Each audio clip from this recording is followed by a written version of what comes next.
अब हम क्वेश्चन करने जा रहे हैं जो कि बहुत ही इम्पॉर्टेंट क्वेश्चन है। हमेशा उसमें से कोई एक केस आपके एग्ज़ाम में ज़रूर मिलेगा, चाहे वो बड़े क्वेश्चन में मिले, चाहे वो छोटा अलग से 2 या 3 नंबर में आए, बट वो आता ज़रूर है। इसको ज़रा ध्यान से देखना। अपनी अपनी स्क्रीन पर क्वेश्चन देखो। अब X, Y and Z who were sharing profit and losses in the ratio of 5:3:2, ये इनकी क्या दी हुई है, ओल्ड रेशो दी हुई है।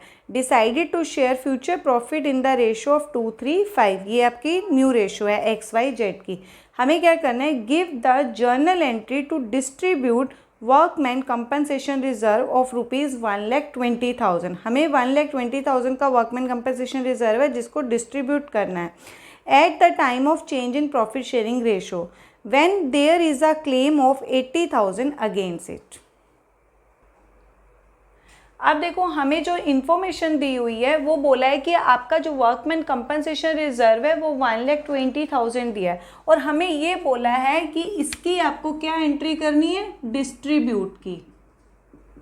जब भी डिस्ट्रीब्यूट करने की एंट्री होती है, जिसको डिस्ट्रीब्यूट करना है, तो सबसे पहले आपको उसका बैलेंस पता होना चाहिए।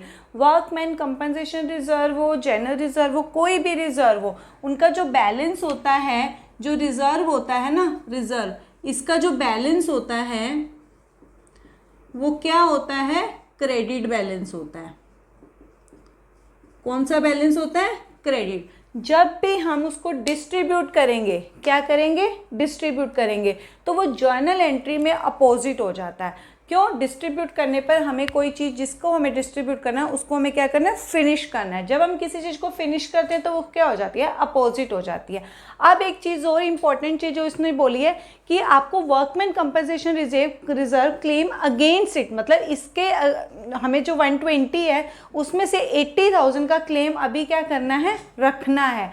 तो सिंपल सी चीज़ है, हमें जर्नल एंट्री पास करनी है। इसका बैलेंस क्या होता है, क्रेडिट होता है। जितना आपको रखना है, जितना आपको रखना है तो उतना आप क्रेडिट में रख दोगे। कितना रखना है, 80,000। तो टोटल है कितना, 1,20,000।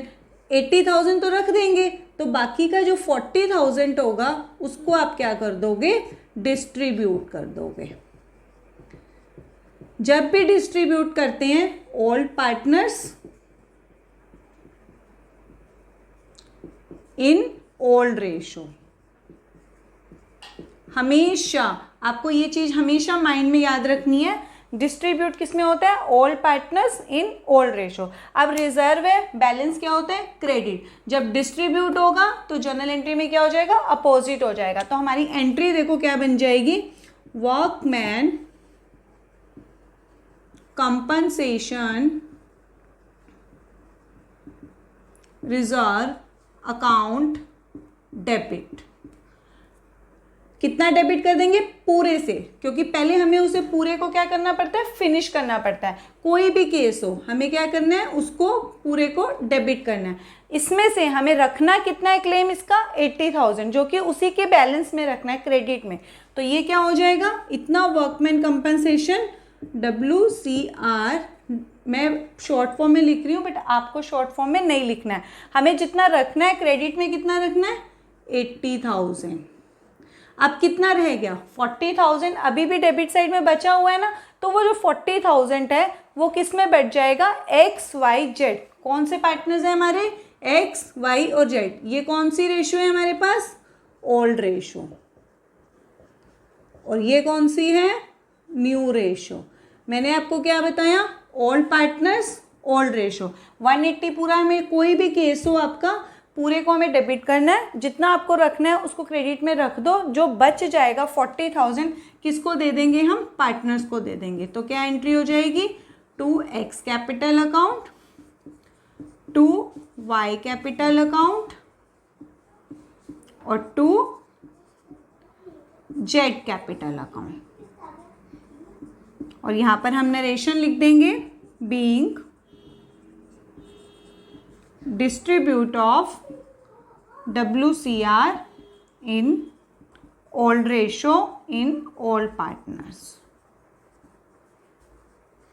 अब देखो 120 में से 80 रख दिया, बाकी रह गया 40। इस 40 को हमें क्या करना है, इस ओल्ड रेशो में, क्या रेशो है 5:3:2, तो यहाँ पर बांट देते हैं 40,000 इंटू 5/10, इसको काटेंगे तो इसको कितना मिल जाएगा 20,000। वाई में कितना आ जाएगा 40,000, कितना है 3/10, इसको कितना मिल जाएगा 12,000।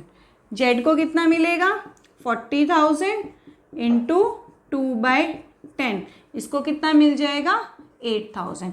यहाँ पर आपकी ये जर्नल एंट्री कंप्लीट होती है। जितना आपको रखने के लिए बोलता है 80,000, ये आपका जो रिकॉन्स्टिट्यूशन हुआ है आपकी फर्म का, ये बैलेंस शीट के अंदर आएगा लाइबिलिटी साइड में। ये आपका क्वेश्चन नंबर 17 कंप्लीट होता है।